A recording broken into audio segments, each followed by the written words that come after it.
जादुई हिंदी कहानियाँ।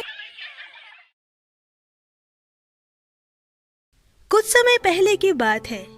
सुमन अपनी बहन कीर्ति और अपनी माता और पिता के साथ रामपुर नाम के एक गांव में रहती थी। उनके माता पिता गांव में खेती करके गुजारा किया करते थे, लेकिन एक दिन रोड एक्सीडेंट में उन दोनों की मौत हो जाती है और ये खबर सुनकर दोनों बहनों का रो रो कर बुरा हाल होता है। अब इस दुनिया में उन्हें संभालने वाला कोई भी नहीं था और उनके सभी रिश्तेदारों ने उन्हें अपने पास रखने से भी मना कर दिया था। वो दोनों बेचारी अकेली ही रहा करती थी। सुमन जानती थी कि उसको अब अपनी छोटी बहन कीर्ति को भी संभालना है। घर में जो भी राशन पड़ा था उसी से ही गुजारा किया करती थी। जब तक सुमन और कीर्ति के माता पिता जिंदा थे तो वो स्कूल भी जाती थी और हंसी खुशी रहा भी करती थी, लेकिन उनकी मौत के बाद सब खत्म हो गया। जो भी घर में जमा पूंजी थी वो भी एक दिन खत्म हो जाती है। अब उनके घर में खाने को कुछ भी नहीं बचा था। एक दिन कीर्ति अपनी बहन से कहती है, दीदी, मैं स्कूल जाना चाहती हूँ। पूरा 1 महीना हो गया है, मैं स्कूल नहीं गई। ऐसे तो मेरे स्कूल से नाम भी कट जाएगा। मेरी क्लास की लड़कियाँ मुझे चिढ़ाती है। वो कहती है, अगर तू पढ़ाई पूरी नहीं कर पाई तो तू अनपढ़ गंवार रह जाएगी और अनपढ़ लोगों की कोई जिंदगी नहीं होती। वह मुझे रोज ताना देती है दीदी। ऐसे में तो मैं स्कूल अब कभी नहीं जा पाऊंगी। मैं जानती हूँ कीर्ति, तू पढ़ना चाहती है। तू पढ़ने में भी बहुत अच्छी है, पर तेरी फीस भरने के लिए मेरे पास पैसे नहीं है। अब तो घर में खाने को भी कुछ नहीं बचा है। मुझे कुछ भी समझ में नहीं आ रहा है। फिर दोनों बहनें कुछ सोचने लगती हैं। फिर एकदम से कीर्ति कहती है, दीदी, एक बात कहूँ? मेरे पास एक आइडिया है। आपने मेरे जन्मदिन पर एक केक बनाया था। माँ पापा को भी वो केक बहुत स्वादिष्ट लगा था। यहाँ तक कि सब ऐसे ही कह रहे थे कि एक छोटी सी बच्ची इतना अच्छा केक कैसे बना सकती है। दीदी, हम एक बेकरी खोल लेते हैं। हाँ, लेकिन कुछ नहीं दी, मुझे पता है। अब आप पैसों की बात करेंगी। दी, हमारे पास अब ये हमारा छोटा सा घर है। इसे जमींदार के पास गिरवी रखवा देते हैं। उससे जो पैसा मिलेगा हम अपनी बेकरी खोल लेंगे और हमारे पास खाने की भी कोई कमी नहीं होगी और मैं स्कूल भी जा पाऊंगी। सुमन को अपनी बहन की बात समझ आ जाती है। फिर सुमन अपने घर के कागजात जमींदार के पास ले जाती है और घर गिरवी के बारे में बोल देती है, जिसके बाद जमींदार कहता है, देखो सुमन बेटा, मैं सारी बात पहले ही बोल देता हूँ। मैं ज्यादा पैसे तो दे नहीं पाऊंगा और जितना जल्दी हो सके उतना जल्दी अपने घर के कागजात छुड़वा लेना, नहीं तो 1 साल बाद तुम्हारा घर मेरे कब्जे में होगा। सुमन पहले तो बहुत सोचती है कि अगर वो अपना घर 1 साल से पहले नहीं छुड़ा पाई तो दोनों बहनें बेघर हो जाएंगी, लेकिन उसे घर से ज्यादा खाने की जरूरत थी। इसलिए वो जमींदार की शर्त मान लेती है और उसे जो पैसे मिलते हैं उससे वो अपनी एक छोटी सी बेकरी खोल लेती है और अपने हाथों से बनाए हुए स्वादिष्ट स्वादिष्ट केक बनाकर रखती है और घर का राशन भी ले आती है और साथ ही साथ उन्हीं पैसों से वो कीर्ति की स्कूल की फीस भी भर देती है। अब कीर्ति फिर से खुशी खुशी स्कूल जाने लगती है। सुमन की बेकरी के सामने एक कल्याणी नाम की औरत की भी बेकरी होती है। पूरे गांव में एक उसकी ही बेकरी थी, जिस वजह से गांव के लोग उसी की बेकरी से केक खरीदने आया करते थे। कल्याणी को सभी जानते भी थे और उसके केक से सभी वाकिफ भी थे और गांव के बहुत सारे लोग उसके रेगुलर कस्टमर भी थे। इसीलिए कल्याणी की बेकरी के आगे सुमन की बेकरी चल नहीं पाती थी। फिर एक दिन कल्याणी सुमन के पास आकर कहती है, अरे बेवकूफ लड़की, तेरे अंदर अक्ल है भी या नहीं? तुझे पूरे गांव में बस यही जगह मिली थी क्या पूरे गांव में अपनी बेकरी खोलने की? अरे तूने सोच भी कैसे लिया कि मेरी बड़ी सी बेकरी के सामने तेरी ये छोटी सी बेकरी चल जाएगी? तूने यहाँ बैठकर अपना टाइम भी वेस्ट किया है और अपने पैसे भी। तेरे पास केक लेने कोई भी नहीं आने वाला। देखिए, मैं मानती हूँ कि मेरी बेकरी छोटी है, पर छोटी बड़ी जैसी कोई भी चीज नहीं होती। चाहे मेरा टाइम वेस्ट हो या मेरे पैसे वेस्ट हो, आपको इससे क्या मतलब? आप जाइए यहाँ से। फिर कल्याणी वहां से हंसते हंसते चली जाती है। कुछ दिन ऐसे ही बीत जाते हैं। सुमन अपनी बहन कीर्ति से कहती है, कीर्ति, मुझे अब डर लग रहा है। जैसा हमने सोचा था, क्या वैसा हो भी पाएगा? कहीं बेकरी के चक्कर में हमारा घर भी ना चला जाए और रोज रोज केक बनाकर जो भी सामान था वो भी खत्म हो रहा है। दीदी, आप चिंता मत कीजिए। मेरे टीचर ने कहा था, मेहनत करने वालों की कभी हार नहीं होती और अंत में जीत मेहनत करने वालों की ही होती है। और हाँ दीदी, कल मेरी दोस्त शालू का जन्मदिन है और मेरे पास इतने पैसे भी नहीं है कि मैं उसके लिए कोई गिफ्ट लेकर जाऊं। पर हाँ, अगर आप उसके लिए एक बर्थडे केक बना दोगी तो मैं उसे वो केक बर्थडे गिफ्ट के तौर पर दे दूंगी। ठीक है। सुमन कीर्ति की दोस्त के लिए एक केक बनाने लग जाती है और अगले दिन कीर्ति अपनी दोस्त के लिए बर्थडे केक ले जाती है और अपनी दोस्त को बर्थडे विश करते हुए कहती है, शालू, मैं तुम्हारे लिए कोई गिफ्ट नहीं लाई, बस ये बर्थडे केक लेकर आई हूँ। तुम मेरी अच्छी दोस्त हो, तुम कुछ भी नहीं लाती तो भी मैं तुम्हें कुछ भी नहीं कहती। जैसे ही सभी लोग केक खाते हैं तो सभी को केक बहुत ही ज्यादा स्वादिष्ट लगता है।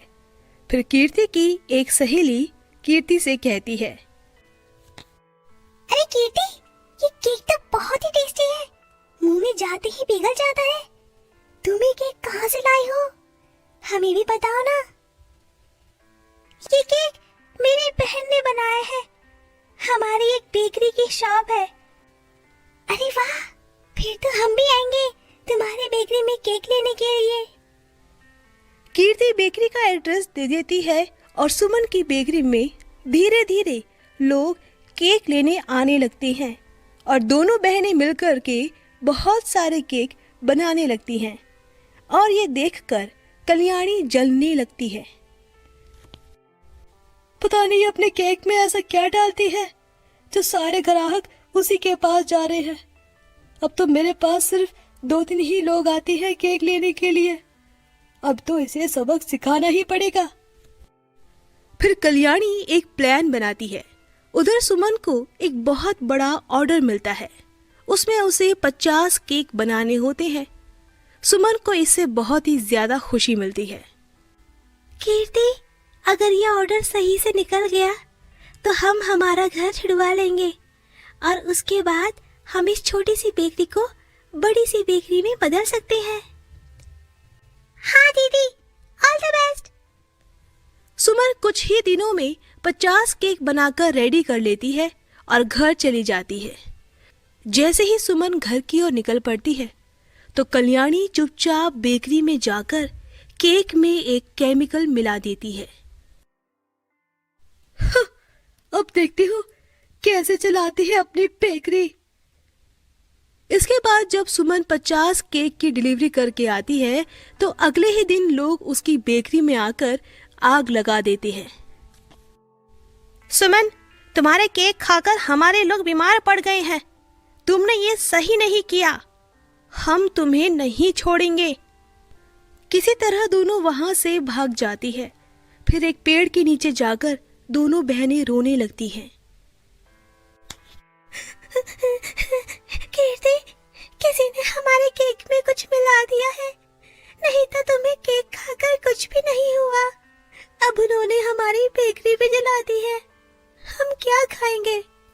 हम दोनों बहनें कितनी खुश थी। हाँ दीदी, सब कुछ बर्बाद हो गया दीदी। हमने कितनी मेहनत से अपनी बेकरी चलाई थी। दोनों बहनें रो रही होती है। फिर उन्हें भी किसी के रोने की आवाज आती है। दोनों बहनें देखने जाती है तो उन्हें एक पेड़ पर परी रस्सी से बंधी हुई दिखाई देती है, जिसके बाद सुमन और कीर्ति उस परी को बचा लेते हैं। तुम दोनों का बहुत बहुत धन्यवाद। मुझे एक मायावी चुड़ैल ने बांध दिया था। पर आप तो परी है, आप जादू से खुद को बचा सकती थी। हाँ, पर मेरा जादू तो छड़ी में है, पर वो छड़ी मेरे पास नहीं है। पर आपकी छड़ी कहाँ है? मेरी छड़ी बादलों में बने जादुई केक के घर के अंदर है। वो जादुई केक रानी परी ने मुझे मेरे बर्थडे में दिया था और वो छड़ी उसी के अंदर थी।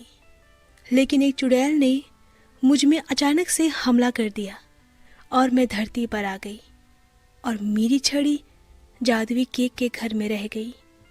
तुम दोनों मेरी मदद कर सकते हो? मगर परी, हमारे पास तो पंख नहीं है जो हम उड़कर ऊपर जा सके, वरना हम तुम्हारी मदद जरूर करते। सुमन के इतना कहते ही परी एक चुटकी बजाती है और वहां सीढ़ियां प्रकट हो जाती है। फिर सुमन और कीर्ति बादलों में जाते हैं और वहां केक के घर को देखकर हैरान रह जाते हैं। पर वहां एक नहीं बल्कि 3 जादुई केक के घर होते हैं। इसमें से परी का जादुई केक का घर कौन सा होगा? तभी वहां जादुई केक के घर से आवाज आती है, तुम्हारा स्वागत है लड़कियों, मेरे जादुई केक के घर आओ। इसमें बहुत सारा सोना चांदी है, इसे पाकर तुम बहुत ज्यादा अमीर बन जाओगी। तभी दूसरे जादुई केक के घर से आवाज आती है, तुम मेरे घर आ जाओ, यहाँ तुम्हें शानो शौकत सब प्राप्त हो जाएगा। तभी आखिरी जादुई केक के घर से आवाज आती है, मुझे पता है तुमको परी ने भेजा है। परी की जादुई छड़ी मेरे घर में है, इसे जल्दी से ले जाओ। मगर हाँ, तुम्हें बदले में कुछ भी नहीं मिलेगा, बाकी मैं तुम दोनों पर छोड़ती हूँ। परी ने हम पर भरोसा किया है, हम परी का भरोसा नहीं तोड़ सकते। हम आखिरी जादुई केक वाले घर में जाएंगे। सुमन के ऐसा कहते ही पहले तो बाकी दोनों जादुई केक के घर गायब हो जाते हैं। इसके बाद सुमन परी की छड़ी लेकर धरती लोक पर आ जाती है और परी को छड़ी दे देती है। तुम दोनों बहुत अच्छी हो, दोनों ने लालच नहीं किया। अगर तुम दोनों बाकी दोनों जादुई केक के घर को चुन लेती तो मुझे मेरी छड़ी कभी नहीं मिलती। तुम्हारा बहुत बहुत धन्यवाद। अब से ये जादुई बर्थडे केक का घर तुम्हारा है। मैं परीलोक अपने जादुई छड़ी की मदद से भी चली जाऊंगी और मैं तुम्हारे बारे में सब जानती हूँ। तुम्हारे हालात बहुत ख़राब हो गए हैं और मैं ये भी जानती हूँ कि तुम्हारे केक में कल्याणी ने मिलावट की थी। इसीलिए मैं तुम दोनों को अपना जादुई केक का घर दे रही हूँ। उस घर से तुम्हें अच्छा खाना भी मिल जाएगा, तुम्हारी सारी परेशानियां खत्म हो जाएगी और तुम उसकी मदद से गांव वालों को बता भी सकते हो कि किसने तुम्हारे केक में मिलावट की थी। परी अपनी छड़ी घुमाकर वहां से गायब हो जाती है और सुमन जादुई बर्थडे केक वाले घर में गांव वालों को कल्याणी की सच्चाई बता देती है, जिसके बाद गांव वाले कल्याणी को गांव से भगा देते हैं और फिर गांव वाले सुमन और कीर्ति से हाथ जोड़कर माफी मांगते हैं और फिर से गांव में बसा लेते हैं। जिसके बाद सुमन फिर से बेकरी खोल लेती है और अपना सपना पूरा करती है। जादुई आइसक्रीम का पेड़। जानवी और लीला पड़ोसन थी। जानवी अमीर थी, इसीलिए वो अपनी बेटी की सारी इच्छाएं पूरी कर देती थी और वहीं लीला गरीब थी, वो दूसरों के घरों में काम करती थी। एक दिन, मीना, मेरी माँ ने मुझे कितनी अच्छी आइसक्रीम दिलाई है। बहुत टेस्टी है, गर्मियों में ऐसी आइसक्रीम खाने का तो मजा ही कुछ और है। शालू को आइसक्रीम खाता देख मीना को भी आइसक्रीम खाने का मन होता है। फिर वो अपने घर जाकर अपनी माँ से आइसक्रीम के लिए कहती है। माँ, मुझे आइसक्रीम खानी है। बेटा, तुझे तो पता है मेरे पास पैसे नहीं हैं। मैं कहाँ से तुझे आइसक्रीम खिलाऊंगी। तो कुछ दिन और रुक जा, मैं तुझे आइसक्रीम एक दिन जरूर खिलाऊंगी। मीना की आइसक्रीम की इच्छा पूरी ना हो पाने के कारण लीला बेहद उदास हो जाती है। लीला जब अगले दिन काम पर जा रही होती है तो उसका एक्सीडेंट हो जाता है और मौके पर ही लीला ने दम तोड़ दिया था। अपनी माँ की मौत की खबर सुन के मीना बहुत रो रही थी। मीना का इस दुनिया में अब कोई नहीं था। फिर अगले दिन मीना रोजाना की तरह शाम को नदी के किनारे बैठने चली जाती है और एक पेड़ के नीचे बैठे बैठे उसको अपनी माँ की बहुत याद आती है। वो अपनी माँ की याद में बहुत ज़्यादा रोने लगती है और वहीं पर ही कब उसे नींद आ गई उसे पता ही नहीं चलता। फिर थोड़ी देर में एक बूढ़ी अम्मा वहां आकर कहती है, अरे बेटी, तुम ऐसे क्यों यहाँ पर सो रही हो? मीना हड़बड़ी में उठ जाती है। हाँ, अम्मा, आप कौन है? बेटी, मैं तो यहाँ से गुजर रही थी कुछ खाने की तलाश में। तुमको अपने घर जाना चाहिए, काफी वक्त भी हो गया है। अम्मा, मेरे बाबा नहीं थे और अब मेरी माँ भी इस दुनिया में नहीं रही। मैं अनाथ हूँ। नहीं नहीं बेटी, ऐसा नहीं कहते। मैं हूं ना तेरे पास। मेरा भी इस दुनिया में कोई नहीं है। आपको भूख लगी है तो आप मेरे घर चलो, मैं आपको खाना खिलाऊंगी। मीना और बूढ़ी अम्मा नाव में बैठकर घर जा रहे होते हैं। फिर मीना को उतने में कुछ दिखाई देता है।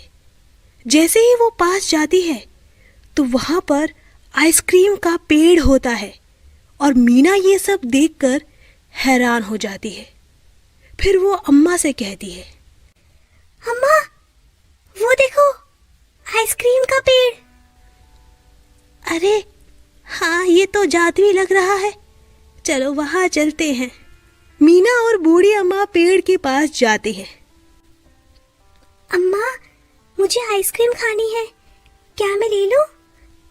हाँ बेटी, तुम ले सकती हो, पर एक ही खाना, क्योंकि ज्यादा आइसक्रीम खाना तुम्हारी सेहत के लिए अच्छा नहीं होगा। ठीक है अम्मा, मैं एक ही क्यों खाऊं?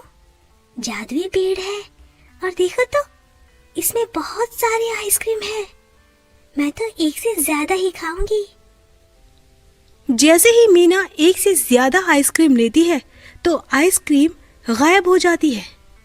फिर उतने में पेड़ से एक आवाज आती है, जो अपने से बड़ों का कहना नहीं मानता और मन में लालच होता है, मैं उसकी इच्छा पूरी नहीं करता। तुम यह आइसक्रीम अब नहीं खा सकती। हाँ, मुझे माफ कर दो जादुई आइसक्रीम के पेड़। अब से मैं बड़ों का कहना मानूंगी और लालच भी नहीं करूंगी।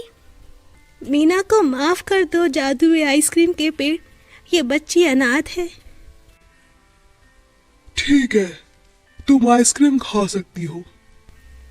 फिर मीना एक आइसक्रीम लेकर बूढ़ी अम्मा के साथ घर आ जाती है। जैसे ही वो आइसक्रीम खाती है तो आइसक्रीम नीचे गिर जाती है और वहां देखते ही देखते आइसक्रीम का एक पेड़ उग जाता है और मीना बहुत खुश हो जाती है। उसे समझ में ही नहीं आता, वो सिर्फ अपने आइसक्रीम के पेड़ को देखते ही रह जाती है। फिर वो अपनी अम्मा से कहती है, अम्मा, ये देखो चमत्कार हो गया। हाँ बेटा, अब तो मैं आइसक्रीम खाऊंगी। मीना जैसे ही आइसक्रीम खाने लगती है तो वहां पर मीना के सभी दोस्त आ जाते हैं और वो भी आइसक्रीम मांगने लगते हैं। तो मीना उनको भी आइसक्रीम दे देती है और सब वहां से आइसक्रीम खाते खाते चले जाते हैं। फिर मीना अम्मा से कहती है, आइसक्रीम बेचे, क्योंकि अब हमारा खुद का जादुई आइसक्रीम का पेड़ जो है। ये तुम सही कह रही हो बेटी। अगले दिन मीना और बूढ़ी अम्मा आइसक्रीम बेचना शुरू कर देते हैं और धीरे धीरे ग्राहक उनके पास आइसक्रीम लेने आने लगते हैं। और आए भी क्यों ना, उनकी आइसक्रीम होती ही इतनी टेस्टी थी।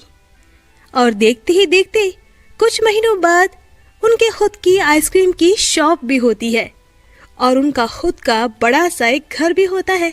और मीना अच्छे स्कूल में पढ़ाई करने भी जाती है और गरीबों की मदद भी करती है। इसी तरह दोनों खुशी खुशी रहने लगते।